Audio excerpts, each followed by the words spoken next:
인생이 힘들다 말하지 마십시오. 다산 정약용 선생은 경상도와 전라도 유배지에서 18년을 살았습니다. 너무 성공에 집착하지 마십시오. 다산 선생은 벼슬길에 있었을 때보다 벼슬길에서 멀어졌을 때 그의 이름이 더 높았습니다. 다산에서 배운다라는 책에서 한 말씀 드렸습니다. 퇴직을 앞둔 분들의 최대 관심사는 바로 퇴직 후 무슨 일, 무엇을 하며 살아가야 하는가 이런 고민일 것입니다. 퇴직하고 제2의 인생을 재취업을 하느냐, 창업을 하느냐 하여튼 수많은 생각들을 많이들 하시죠. 그러나 중요한 것은 퇴직, 은퇴 후의 삶은 아쉬움과 후회가 적은 그런 삶이 돼야 된다 이런 얘기들 있습니다. 아쉬움과 미련이 연속이다, 이것이 인생이다 이렇게 말씀하시는 분들도 계시죠.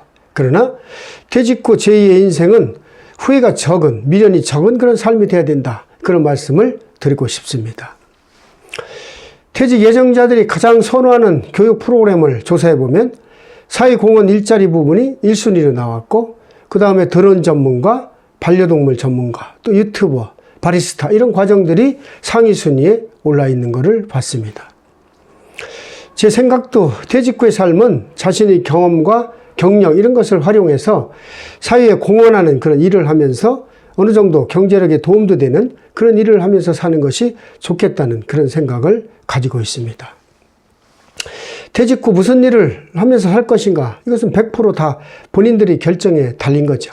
그러나 먼저 퇴직한 사람들의 경험을 들어보는 것도 상당히 도움이 될 수가 있을 겁니다.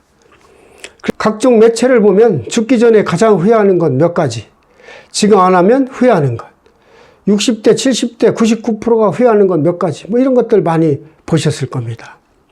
제가 이런 다양한 내용들을 좀 정리해서 퇴직 후 가장 후회하는 6가지를 만들어 봤습니다.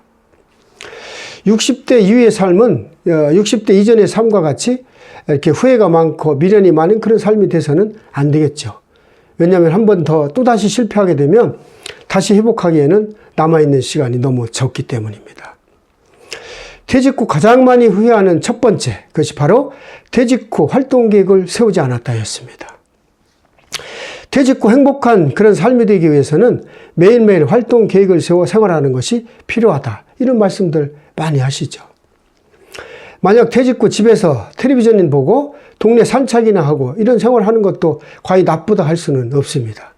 그러나 건강이 어느 정도 허락된다고 하면 자신의 일을 좀 규칙적으로 하는 것이 훨씬 좋다 이렇게 말씀드릴 수 있습니다.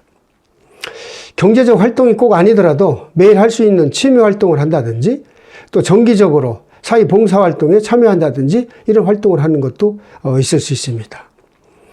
퇴직 후에 또 취직을 하게 되면 정규직이 아니더라도 파트타임 이런 것도 아주 좋다고 추천들 많이 하시죠. 왜냐하면 퇴직 후의 삶은 어떤 경제적인 것보다도 즐거운 그런 삶이 돼야 되기 때문에 스트레스가 좀 적은 그런 일이 좋기 때문에 파트타임 이런 일들을 많이 권장도 하고 있습니다. 퇴직 후 가장 많이 하는 후회 두 번째, 하고 싶은 여행을 하지 않았다. 이런 거를 들을 수 있습니다. 젊어서는 바빠서 여행을 하지 못하고 또 퇴직 후에는 경비가 부족해서 여행을 하지 못하고 이런 말씀들 많이 하시죠. 퇴직 후 여행 경비를 따로 마련해 놓지 않은 상태에서 큰 여행을 한다는 것은 굉장히 어려운 것일 수 있습니다. 은퇴 후에는 크게 두 가지 시기가 있다고들 말씀들 하시죠. 건강이 좋은 시기고 또 하나는 건강이 안 좋은 시기 이렇게 두 가지로 나눠질 수 있다는 그런 얘기들 있습니다.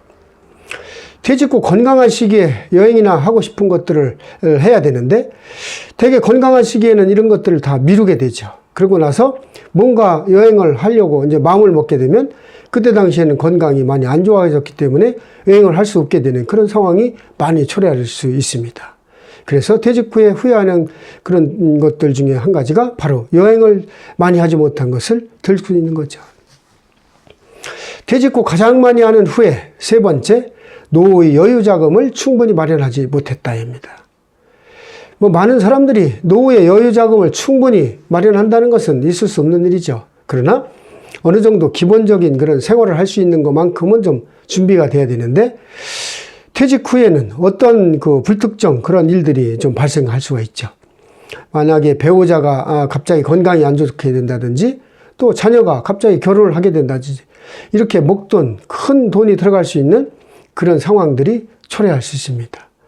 이런 것들을 대비해서 준비해 놓지 않으면 큰 자금이 들어가기 때문에 장기적으로 노후의 경제적인 생활이 꼬일 수가 있는 거죠. 그래서 경제적인 여유 자금을 충분히 마련하지 못한 것들이 참 후회스럽다, 이런 얘기들 많이 하고 있습니다.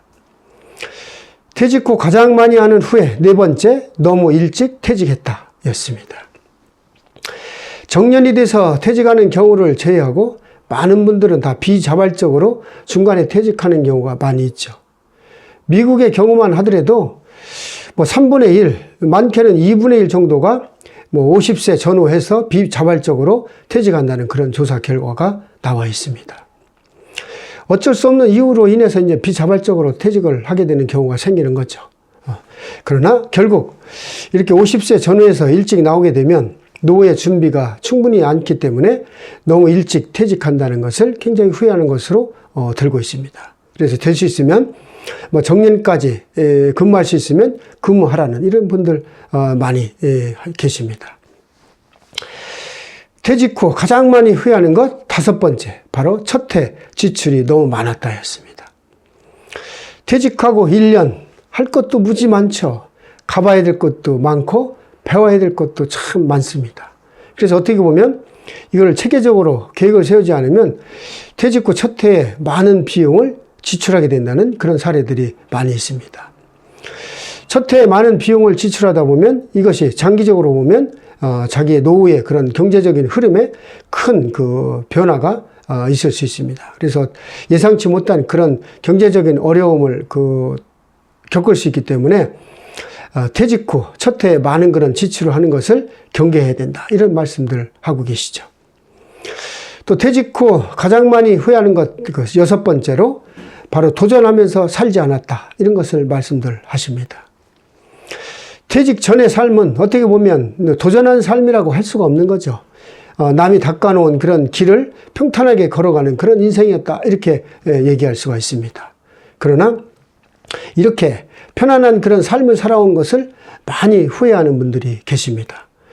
내가 좀 더 젊었더라면, 내가 나이가 이쯤 됐더라면 내가 이런 도전을 하면서 한번 살아봤을 텐데 하는 그런 아쉬움과 후회, 이런 것들이 많다는 그런 말씀들 들어보셨을 겁니다.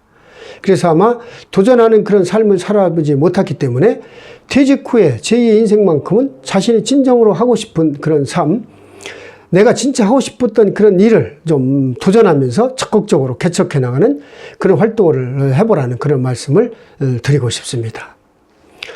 오늘은 퇴직 후 가장 많이 후회하는 6가지 주제를 가지고 한번 말씀을 드렸습니다. 이런 내용들을 좀 참고하셔서 퇴직 후 제2의 인생은 좀 후회가 적은, 아쉬움과 미련이 적은 그런 도전하는 그런 인생을 살면서 좀 더 나은, 더 행복한 삶이 되시기를 바라겠습니다. 오늘도 저희 희망아고라를 찾아주셔서 감사드리고 앞으로도 좋은 내용을 가지고 찾아뵙도록 하겠습니다. 고맙습니다.